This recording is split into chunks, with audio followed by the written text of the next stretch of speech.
memastikan kondisi harimau Sumatera betina Panthera tigris sumaterae yang ditangkap BKSDA Provinsi Sumatera Barat beberapa waktu lalu di Kabupaten Agam. Tim Liputan Tuk Sumbar melihat langsung kondisi harimau Sumatera yang diberi nama Putih Mawa Agam di Pusat Rehabilitasi Harimau Sumatera Darmasraya PRHSD Arsari, Kamis tanggal 27 Januari tahun 2022 lalu. Di perjalanan, tak jauh dari gerbang pusat rehabilitasi, tim liputan sudah dibuat merinding oleh suara sahut-sahutan auman harimau yang sedang dikarantina oleh petugas PRHSD Arsari. Membuat rasa penasaran kian memuncak dan segera ingin bertemu petugas PRHSD Arsari yang didampingi oleh Sustainability Manager PT Tadar Kurinci Agung. PRHSD ini berada di wilayah dua kabupaten yang berdekatan, yakni Kabupaten Darmasraya dan Solok Selatan. Pusat rehabilitasi harimau Sumatera ini dibangun mirip habitat aslinya, di mana harimau yang dikarantina dalam kandang yang berkeamanan tinggi bisa bercengkrama dengan sesamanya di alam liar. Kandang harimau langsung berbatas dengan hutan lindung, si raja hutan itu bisa saling bertemu. Begitu juga dengan kedatangan Putih Mawa Agam, ia disambut bak ratu hutan oleh harimau jantan yang datang dari hutan lindung di pusat rehabilitasi.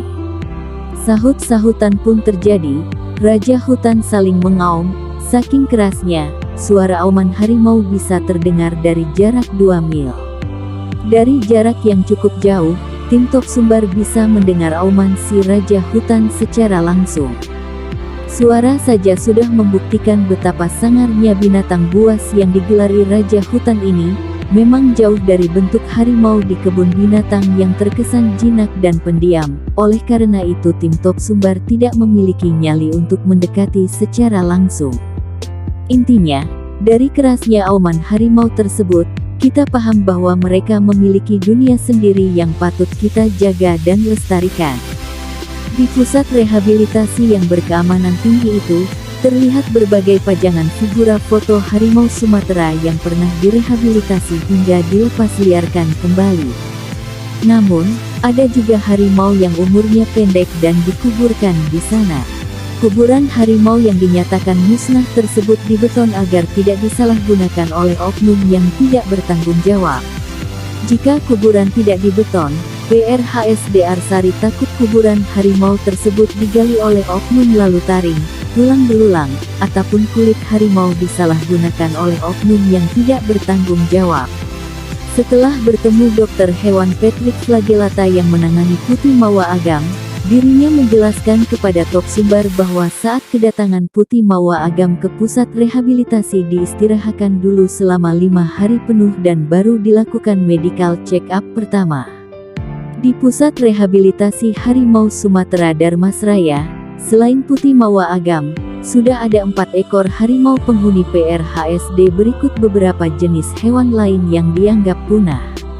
Dr. Patrick Flagelata dibantu Dr. Daniel serta 2 orang tenaga perawat di PRHSD menyatakan keprihatinannya terhadap kondisi yang dialami satwa-satwa liar yang terancam punah karena mulai mengecilnya hutan akibat pembalakan hutan secara liar, illegal logging, bahkan pembakaran hutan secara sengaja untuk dijadikan lahan pertanian, mengakibatkan satwa liar di hutan sulit mendapatkan makanan dan tempat tinggal yang aman. Inilah yang mengakibatkan kepunahan.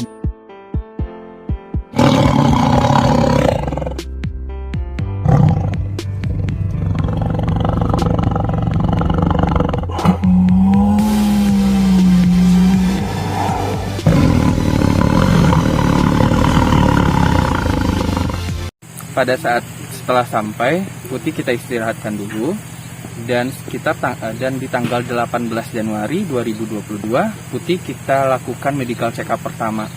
Pada hasil medical check up pertama, kita menemukan BCS Putih 2 dengan berat badan kurang lebih 65,5 kg dan kategori untuk defisiensi nutrisi atau kurus gitu.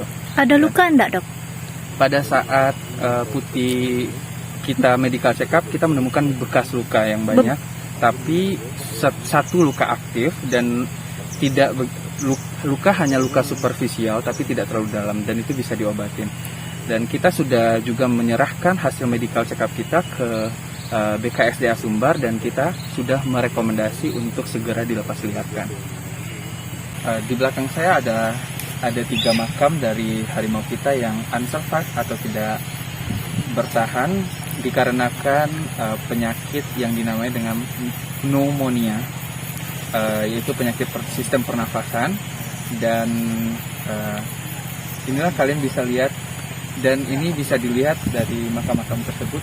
Ada 3 makam tidak bertahan dikarenakan penyakit tersebut. Dok, himbauan dokter sendiri untuk masyarakat loh terkait dengan konflik yang sering terjadi sekarang. Ya, kepada seluruh masyarakat Indonesia agar tetap menjaga hutan kita, dan karena hutan kita adalah tempat hidup mereka. Kita butuh hidup, mereka pun juga butuh hidup. Jadi jagalah hutan kita untuk keberlangsungan hidup mereka di kemudian hari. Dari Kabupaten Darmasraya, Mintra Yuyanti, Top Sumbar TV mengabarkan.